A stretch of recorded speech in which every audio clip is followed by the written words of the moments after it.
Hello everyone, this is Crota coming at you, giving you game 1 in a series between Remind and Arma. Remind spawning as the red Night Elf player on the top left-hand side of the map under the name it's Remind backwards. How creative.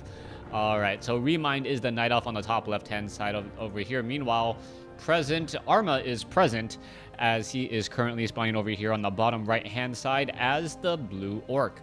Orc versus Night Elf here on Terranistan, and I am expecting Blade Master, Demon Hunter, Druids of the Talon. We'll see if I am going to be correct as things do get underway as we are going into... Wait, what? A Farseer? Ooh, a Farseer. A hero that is not normally seen in this matchup, and as long as Arma can properly use those spirit wolves, effectively splitting them between Wisp, he will be able to get a fair amount of damage off. Now, the big problem is going to be getting even inside this base, but with the Farseer does have range, so the Farseer will in fact be able to try and fight down those particular units. Now, you can take a look at the Feral Spirits. Those essentially are each about the strength of a footman in terms of damage. Gonna pick up a Mantle of Intelligence, so that is an additional +3 damage as well, as the Renegade Wizard now going to be taking a bit of damage here. Now, you can see that the Feral Spirits do deal a significant amount of damage to that Renegade Wizard, hence the very, very fast takedown time as we have Gloves of Haste being picked up by that Farseer now. Now, what is this? Remind spots the Spirit Wolves and is most likely looking to get in a good detonation, but you can also see that Arma is consciously making sure that those wolves are constantly not next to each other. As long as the wolves are not next to each other, you would gladly trade one Spirit Wolf for one Wisp, as we now see a Tome of Agility being picked up as well. So far, Farseer looking very, very strong in terms of the opening. Gonna pick up some healing salves and a speed scroll. Has not picked up the clarity potion, but will this really work out for Arma? The Blade Master is the hero of choice because of how strong it is and how easy it is to use. It also scales incredibly powerfully with the items that are on the map, as we see a second Mantle of Intelligence. Oh, is he going to be able to pick it up in time? That could be a big deal there. And yes, he does pick it up, so he does have +6 attack right now. And, oh, Demon Hunter gets that last shot off there. All right, let's take a look. A little bit of evasion there as the Farseer now going to perhaps head off to the north. Demon Hunter going to be picking up Boots of Speed in order to chase down that Farseer, which may end up being rather problematic. Now, the Huntress does move along very, very nicely. Will the Farseer be able to catch up? No, the distance is growing. But as long as that Huntress is trying to engage, the Demon Hunter now turning around from the back here, the mana burns are now coming in, and Arma is going to be in a little bit of a situation here as he tries to deal with a Demon Hunter with, well, a Farseer, which is very, very heavily mana-based. A Farseer without mana is rather weak, only dealing upwards of 36 damage per attack. The excuse me, the base damage not going to be enough to really warrant anything there, as the Feral Spirits were not fast enough to do a proper wall-off. Now, we don't see a Clarity Potion being added either, as we are going to see another Demon Hunter mana burn. Remind, mana burning pretty much every bit of mana off of that Farseer, and now that Farseer down to 125. Luckily for him, he does have those Mantles of Intelligence, which is giving him an additional, I believe, 90 mana. So without the Mantles of Intelligence right now, he would pretty much be out of mana, as we see another round of Spirit Wolves now being dropped into play. Are we perhaps going to see Chain Lightning? That is going to be a big question, but whether or not we see Chain Lightning, if we see perhaps Chain Wave, Chain Lightning plus Shockwave being used, that could be fairly effective here, as we're now looking at the Spirit Wolves. Are they going to be able to block in? No, not be able to block in the Demon Hunter again. All right, this passageway just a little bit too large, easy for that one Demon Hunter to get out constantly, and I think building placement was just the only difference here so far.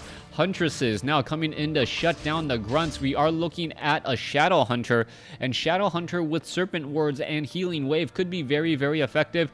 Hex, perhaps not as much so, since you are really lacking in damage right now. that Farseer not going to be able to make up the damage that the Blade Master normally has. You can see the Grunts are now making their way out. We can see the Beast Master is out as well, with Gauntlets of Ogre Strength plus 3 additional damage.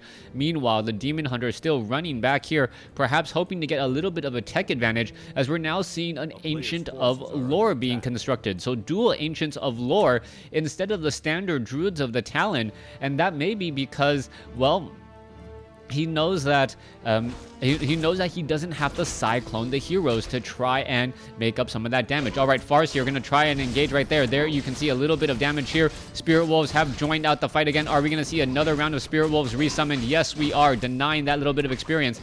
Meanwhile, Speed Scroll, as the Naga Sea Witch now slithers away. Naga Sea Witch canceled over that Shadow Hunter, as we're now seeing an Ancient of Lore taking a little bit of damage here. All right, is the Ancient of Lore going to end up falling down to 300, down to 200 hit points, down to 200, down to 186? But with so many Wisp coming over to join the party and heal, it looks as though that Ancient of Lore will be able to start getting those Dryads and also researching that Abolish Magic. Not looking good right now. Arma is in serious trouble as we take a look. Kodo Beast are now down into play as well. It looks like the Demolisher is going to be added, and the Demolisher is very, very strong if you have a fortified front line. If you do not, the Dryads are simply gonna run up to it and take it down. And that's really the problem with the WarCraft 3 army here. You want to stay in low upkeep. You want to make sure that you have the most efficient army, but the Orc army in general needs a variety of units. Grunts are great frontline units, but don't have that much damage, especially up against Huntresses with better movement speed, better range, and that little bit of bounce that allows the Huntress to really have a higher DPS than it normally should. In a one-on-one fight, I do believe a Grunt would win out. But in a 3-on-3 fight, the Huntresses, with their micro, being able to dance around, being able to spread out that damage with that range and also that bounce, the 3 Huntresses should end up winning that particular battle with micro as opposed to no micro. But we'll come and see how that goes in just a bit. All right, a little bit of Chain Lightning coming in right there.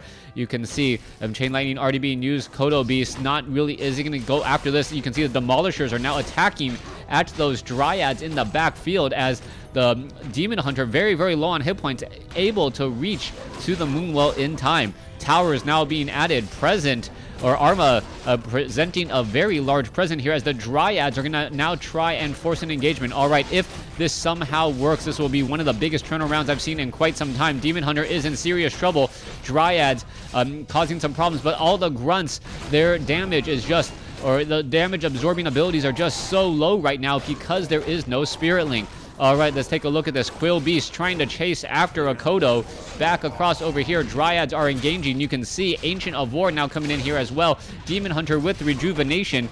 And this may be enough. The second Demolisher may be too little too late, so to speak, as the Huntress should really be taken out right here. Kodo Beast could turn around and take down the Huntress pretty easily, but the Ancients of War are still right here. All right, one Ancient of War still in play. Are we going to see? Yes, one Dryad does go splat. Demon Hunter finishing off that there. And with that, 42 over 50 compared to Arma's, what I got to believe is like a 31 right now. 30 right now, 30 supply army. Not being able to keep those Ancients of, keep those Ancients of War away from those Demolishers. That was the big issue there. All right, are we going to see the Dryad? Dryad's not able to catch up here. Meanwhile, Kodo Beast still slowly digesting that Huntress. We can see one guard tower in position as the Ancient of War attempting to take down this one particular watchtower. All right, Ancient of War may even consider rooting himself into position. How is that Ancient of War even getting within melee range? As you can see, that damage is starting to add up still. All right, Farseer trying to come across here. Kodo Beast getting in a little bit of damage. Beastmaster and Demon Hunter going to be able to track down this Kodo Beast here in just a second. That is a large bit of damage. The Kodo Beast, will it be able to finish digesting that Huntress? That is going to be a very close call. And wow, Huntress survives at 19 hit points.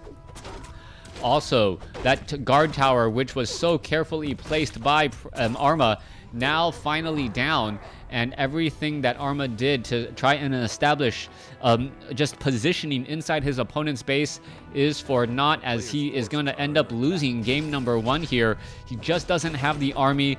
The Demolisher now trying to rebuild his army here. Just not very many units at all. The front line losing so many grunts so needlessly, not bringing in scrolls of healing, and that may have been the issue.